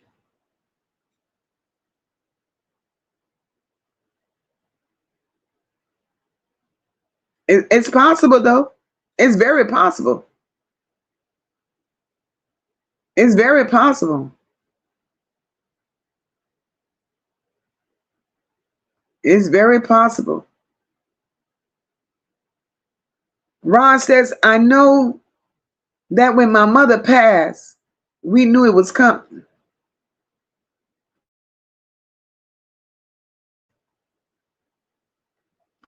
But the finality of it set off emotions that I didn't expect. I thought I was prepared. I wasn't. We're never prepared. We're never prepared, sis. And that's the scary part.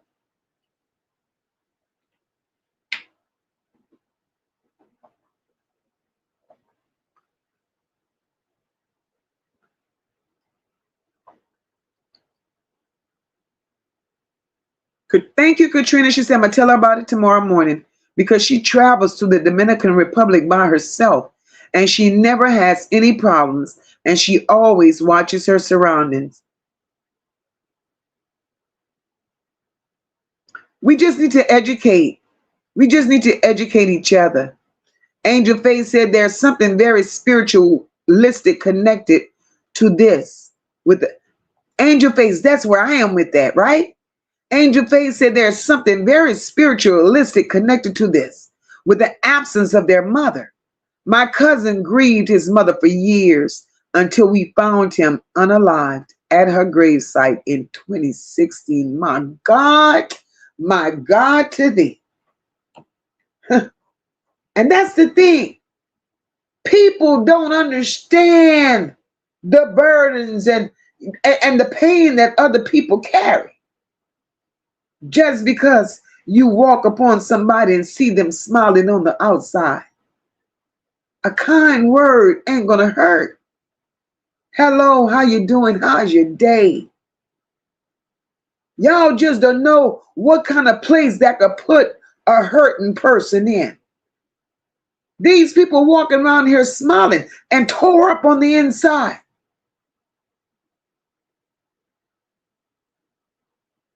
We gotta be better when it comes to, being there for others. There's not a stranger that I've ever met. And that people, when I lived other places, they kept saying, girl, that's your downfall. We don't speak to people like that around here. But that's my upbringing. That's my upbringing. I've never met a stranger. Black, white, purple, brown, green, yellow. You're not a stranger. Rich, poor, old, young. No. Hello is for a dog. Now, if you don't speak back, that's on you. But that's not how I was raised.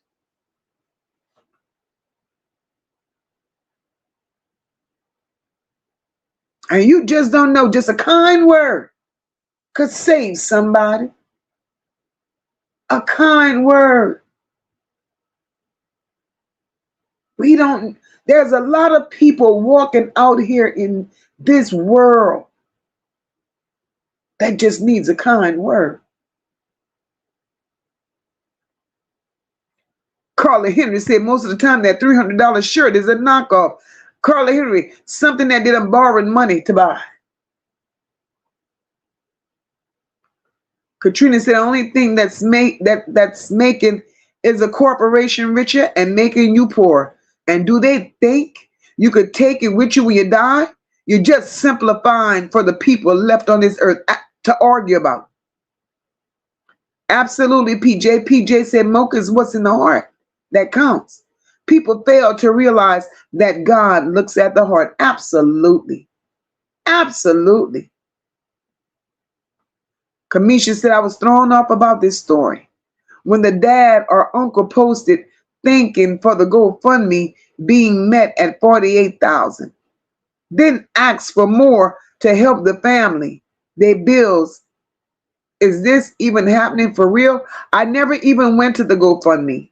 I knew there was one, but I never analyzed it. I never went to it. I never went to it. But I'm not finished with this story. I introduced it today, but it ain't over because, baby, it's something. It's a lot more. Carla Henry said it's a young rapper. His little boy got unalived. He went to his grave every day. They found him dead at the grave. He was in his 30s. He died from a broken heart. People don't understand. They don't understand, Carla Henry, how grief can carry a person. And that's why I say, even in these social media streets, baby, I'm tickled at everything. How could I sit on social media and be mad with somebody that I'll never see in real life? So you speak to everybody. You don't know them people. You ain't sitting at no table with these people. These people ain't following you home. And the sad part about it is we don't know what the people on the other side of the computer, other side of the world, other side of life, we don't know what these people are battling. We don't know. We don't know. Y'all know how many depressed people living in their house, just them, a can of sardines, and a cat? I mean, funny, not funny though.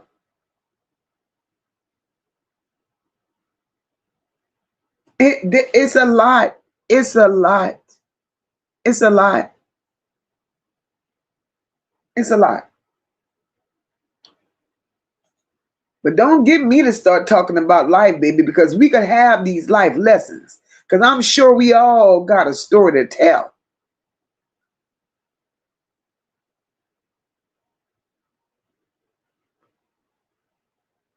We've all been through some things. We've all. Good night, sister girl. I will. Yeah, we're going to get out of here in a little bit. But these type of conversations, baby, I could run with them all night. Because I love speaking on life. I love speaking in general on everyday life. And a lot of these stories will reflect and bring us back to everyday living. Hey, Tony, happy Monday, boo. Absolutely, calling Henry, we ain't seen nothing yet, baby. And that's the God's honest truth. Because every story that we cover, it leads us back to life. It's okay to be tickled, hee ha ha, about Jarvis Butts and his shenanigans. But I don't want to be sitting there all the time. I don't want to be in that space all the time. What could we get out of Jarvis Butts' story? With the, with all of his 99 women that would redirect us, other than for us to continue to tell our daughters, don't you ever meet another Jarvis, don't you meet a Jarvis Butts. Alex says, MOCA, I love hearing you speak about life. That's why I love being here on the porch with you and the family. Thank you, Alex. Alex, we just have to be realistic. Because when we have these open conversations, we don't know who we touching. We don't know who needs to hear that. We don't know who needs uplifting. We don't know who's going through it. I may have experienced something in my life. I may have experienced something with a family member. And somebody in the chat could be going through the very same thing that I went through, but don't know how to go about it. It's because of conversations like this, sharing experiences and things of that nature, where we could be a help to one another. That's it, and that's all. And that's what makes us family on this porch. And that's why I stress no big I's and no little U's, because everybody on this porch is somebody. Everybody.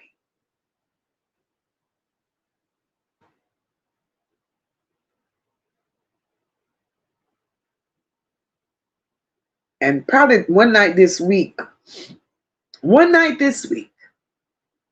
I'm going to schedule us a members only live, where we could sit on the porch and sit around the table and do what we do, just us.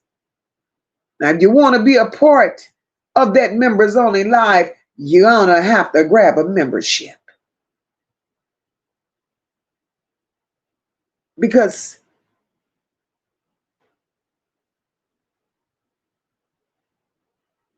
we bond, we connect, and we're going to continue to grow with an open mind and an open heart. Roz says the JB story is so transparent at this point. It's really not even complex anymore. For me, it's interesting to see how they're exposing themselves. Absolutely. That part. Because beyond that, Roz, is nothing left. Beyond that, there's nothing. We're just going to stand by and see how many more women pop out. Tony said nothing but a bunch of slow hoes riding on the short bus. But we want everyone that felt desire to pay for the role they played in the disappearance. Absolutely. Absolutely. Rod said, a members only would be nice. Girl, we're going to do it. One day this week, we're going to do a members only. We're going to do a members only. We owe that to ourselves. We owe that to ourselves. So guys, I'm not going to take up much of your time. I'm going to, dig into this story a little bit more.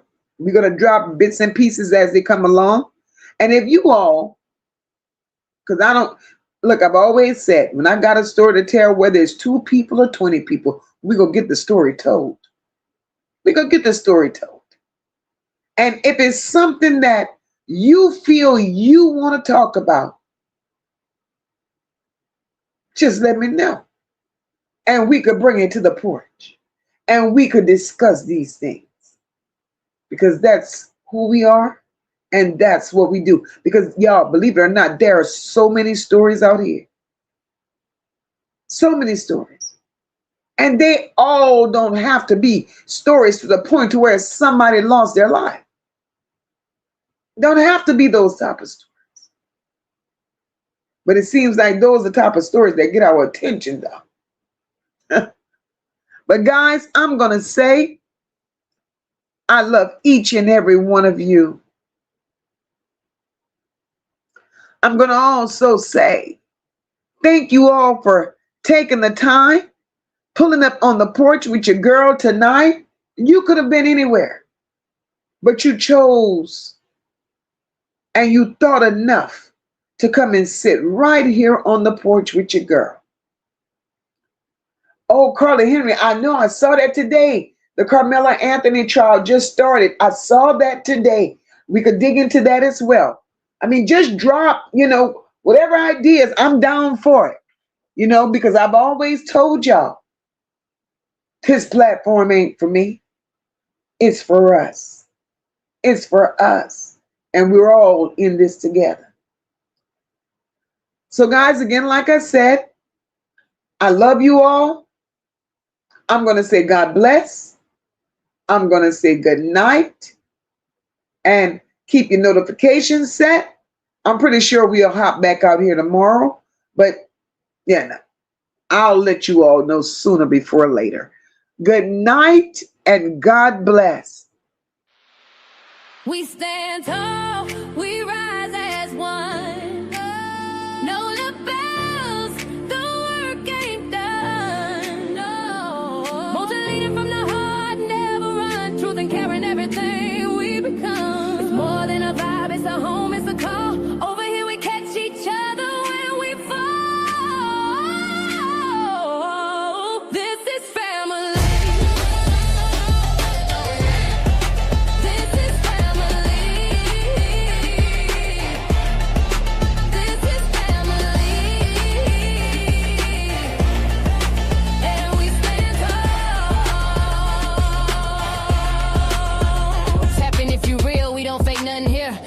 Team full of truth and a chat full of cheer. MOCA in the seat, steady steering the ship. Every topic got depth, every comment got grip. We don't tear folks down, we just build them up. If you're moving off love, then you one of us. Know the pride in the room and the vibe so loud. Every bell in the check gon' rep that crowd. We stand tall.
Over here we catch each other when we fall.